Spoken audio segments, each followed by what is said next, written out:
So I'd like to start by telling you a story. When my daughter turned 21, I took her out to dinner and I presented her with a fairly large check. And how this happened was that when she was born, I started a Uniform Gift to Minors Act, put some money in it, invested it very wisely, so it had grown to a tidy sum by the time she was 21.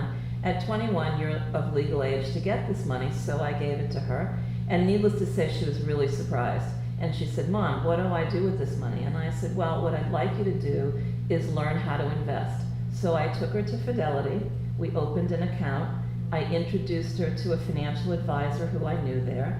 And I said, "So, I'd like you to invest the money, talk to him about mutual funds, decide what you want to invest in, and sometime down the road we'll talk about it again." She said, "Okay." So another 6 months goes by and we're having dinner, and I said to her, "So, what did you decide to do with the money?" And she said, "Mom, I read all these mutual fund prospectuses and I have a problem." She said, "There are all these fees and expenses, and why should I be paying all these fees and expenses on performance I don't have yet?"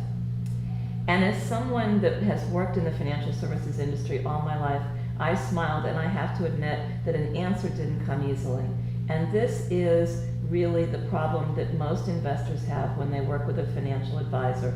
How do they know that they can trust the person to give them the performance that they want?